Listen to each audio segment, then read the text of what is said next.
Germans of Reddit, how was Adolf Hitler taught in your school?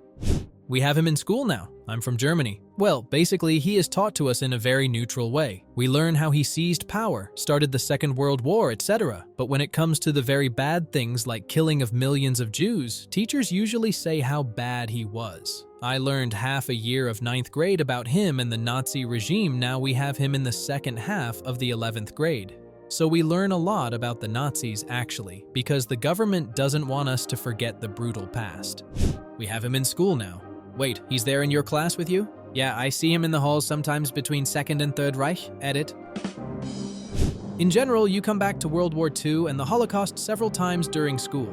I read Anne Frank's diary in religion class in I think 7th grade. Hitler's rise to power and the Holocaust usually are taught in 8th/9th and again in 12th grade. However, you might analyze some speeches or the political system during other classes, then history too.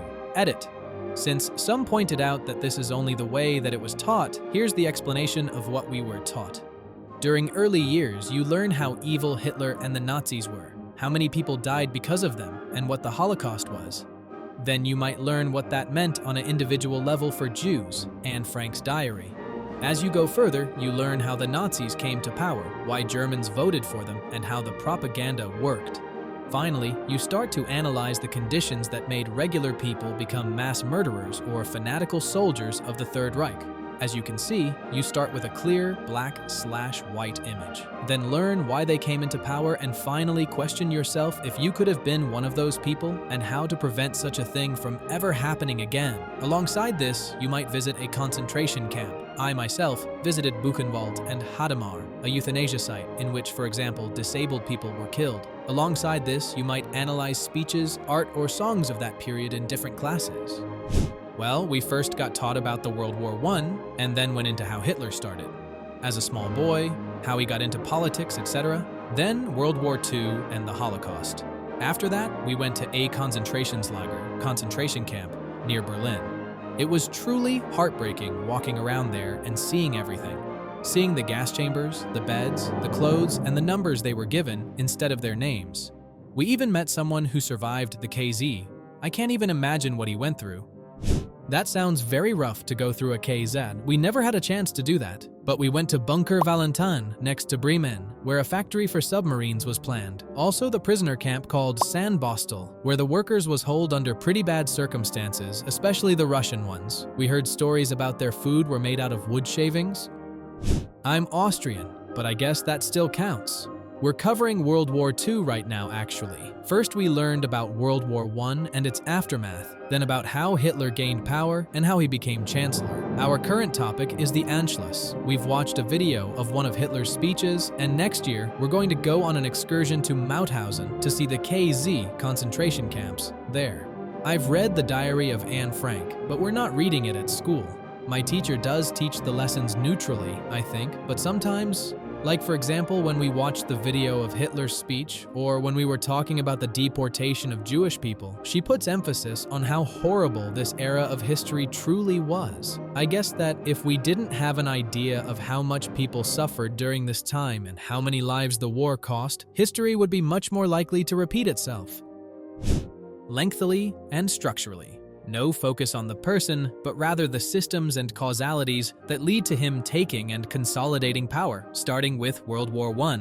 I think if you'd wake me at 3 in the morning now, almost 20 years later, and ask me what made Europe the powder keg it was at the start of the 20th century, I'll still be able to mumble out militarism, nationalism, and imperialism in a matter of seconds. Also, yes, that makes thinking about the US right now a tad uncomfortable edit. By the way, because I just remembered that teaching requirements in the US may vary. If you want to teach history or any other subject in Germany, you basically need the equivalent of an US master's degree in that subject. My history teacher in 12th grade even had a PhD in history, public school, rather rural area. I'm not German. In fact, I'm Japanese.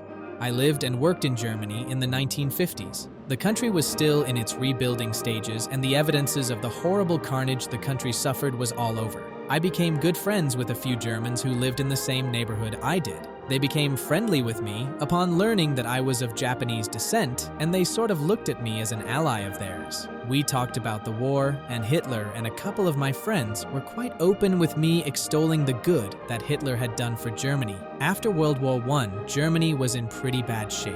They told me about how Hitler came upon the scene and he rebuilt the country and brought pride to the people of their new prosperity. To a man, they denounced the treatment of the Jews, but a few of them repeated some of the old suspicions of the Jewish people that Germans held before and during the war. Upon their asking, I related to them how my relatives in Japan were taken in by the nationalistic rhetoric of the times there, but now regretted their country's turn to its militarism. Like the Germans who told of how the country was brought up from its poverty after WWI to its new prosperity, my relatives related how life improved for them with the new regime that, unfortunately, led them to WWW and their new misery. Both my German friends and my relatives in Japan were taken in by their leaders and never envisioned the horror of the events that followed. My grandparents are Austrian, and the Holocaust absolutely breaks their hearts because they really truly believed Hitler was turning things around. The propaganda was very real. Our history classes were very chronologically all through high school, and by the time we reached World War II, you were clearly old enough to know about Hitler and World War II, so our history classes were really quite neutral and focused on facts and backgrounds. However, the topic of World War II, Hitler and the committed atrocities by the Nazi regime, popped up in other classes, basically from beginning of high school, even primary school. You'd read stories or books about it, watch movie clips, go to exhibitions, etc.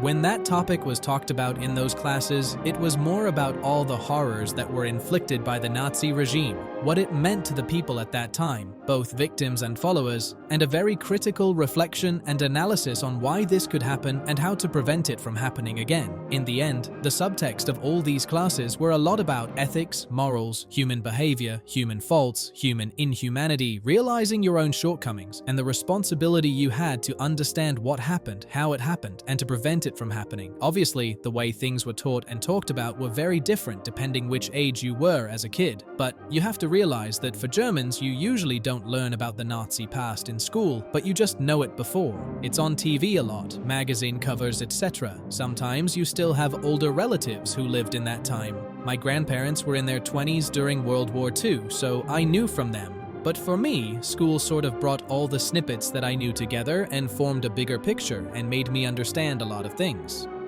I think most of the schools in Germany really do a good job teaching us about the history of our country. I mean, there is a reason Germans are not really proud to be German, although nowadays we can. Of course, we learned about concentration camps and all of the other horrible things. Our teacher made it very visual with pictures and recordings of speeches. It really stuck with me. It was very upsetting, and maybe sometime a lot to drop on young kids. But what I found very important is that we learned a lot about how he even got the power and what little things went wrong in the very beginning. And we tried to make connections to things happening today all around the world. It made all of us very aware of those details and problems, and me and my friends often talk about it. So although Germany has such a bad history, we try not to forget it, and school constantly confronts the students. I mean, it is probably not like that everywhere, but it should. In my case, it was taught severally, not just in history class, but also in ethics class or philosophy. Also not just in 1 year, moreover all my secondary school time, 5th grade to 13th grade. In history, we learned about the political structures that led to World War I, and therefore to World War II. In philosophy, we discussed about how we think we would behave in such a regime. In ethics, we watched movies like Clockwork Orange or The Experiment. My school also had a trip to Dachau. It was awful to say at least, but I think it's important for every German to go to a KZ at least once. There is no law or something like that, but most schools I know of do a trip with their older pupils. Also, not school in particular, but on our TV history channels, N24, NTV do a lot, and I mean a lot, of World War II documentaries. In every major city I know of are a lot of museums, Mahndenkmäler, memorials of shame, I guess, and memorials for couraged people like Die Weiße Rose, the White Rose who fought against the regime. There are daily reminders who are important, especially because we have a newish racist party who gains more and more power. That's really scary, like the people learned nothing. I'd also like to hear from other people in Europe. specifically Polish, Czechs, Austrians, Hungarians, and Slovaks at it. Also, if you want to talk about your history classes in general, that's okay too. Americans learn a lot about America's history, and unless you're a historian who specializes in Western or Eastern Europe or Scandinavia or Africa, South America, Asia, or Oceanic or wherever, then you don't learn a lot about other places. Something that might be basic knowledge for you might be totally new information for someone else. Check here, and I don't know what more to tell you. Our curriculum is almost identical to that of Germans. We are taught about both world wars and Hitler in middle school, and then again in high school in more detail. And we don't stop there. After the war, we were forced to be a part of the Soviet Union, and we get taught about that too. It's probably the last thing you learn in history in high school, and it's mostly negative, of course. Hungarian, who went to a very liberal Jewish high school here. In class, it was definitely approached a lot more objectively. Attending Holocaust memorials and studying in a building that was literally used to hide Jewish families during the war kind of taught us about the brutalities without our teachers going into much detail about it. Austrian here, we actually started with World War I and the aftermath, how Hitler was first struck down as his party was seen as too radical, and then were taught about his uprising, him becoming chancellor, and how the party gained power. We learned a lot about the Reichskristallnacht, the burning of books, and actually quite a lot about Hitler's upbringing, his granddad being possibly Jewish, and that, for example, Hitler was vegetarian, and his dad was apparently very abusive. Our teacher made sure to make us understand every aspect possible of Hitler, and I can say that, every now and then, she struggled staying neutral. We did go to Mauthausen, watched films about Hitler's speeches, Mengelé's experiments, the ghettos and camps, visited the gas chambers. Our teacher really didn't leave a single bit out, and this has really left its mark on all of us. Thank you so much for watching. In the comments, let us know what you were taught at school about Adolf Hitler, and don't forget to subscribe so you won't miss our new videos. See you later.